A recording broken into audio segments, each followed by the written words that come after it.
Shalom, Sidra de Shoftim, cinquième montée, des villes de refuge à l'époque messianique. Notre cinquième montée traite entre autres des villes de refuge vers lesquelles se sauvent les responsables d'homicides involontaires. Un fait surprenant y est rapporté. Dieu demande que l'on retranche dans le futur, lorsqu'il agrandira nos frontières, 3 nouvelles villes de refuge. Or ce futur aurait lieu, nous dit le Rambam, au temps messianique. Et là se pose une question de base.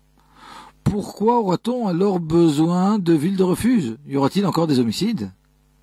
Cette question de base a été posée il y a des siècles déjà. On trouve entre autres réponses celle du Minchat Chinour, qui voit dans cette injonction une Gzerat HaKatuv, soit une injonction irrationnelle.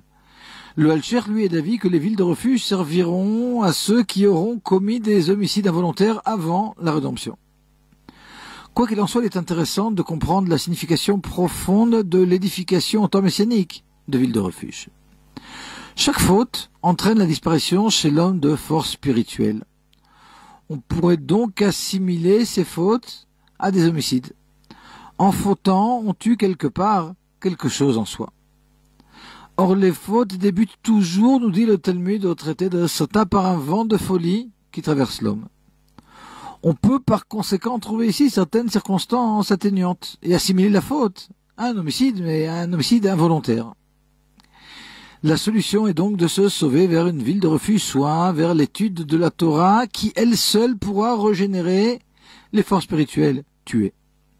Cette ville de refuge nous protège du Goël Adam, le vengeur. On reconnaît dans ce rôle le Yetzer Hara ou mauvais penchant. La Chassidoute explique que l'état du monde entre la rédemption et la résurrection des morts sera semblable à celui du monde avant la faute d'Adam Arishon. Il n'y aura pas de faute véritablement, mais la possibilité de fauter ne sera pas pour autant totalement exclue.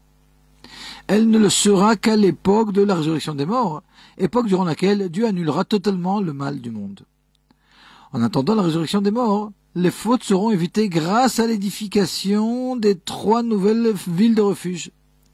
Celle-ci, explique la Chassidoute, allusionne le dévoilement d'une nouvelle profondeur de la Torah, chose qui protégera de toute possibilité de faute.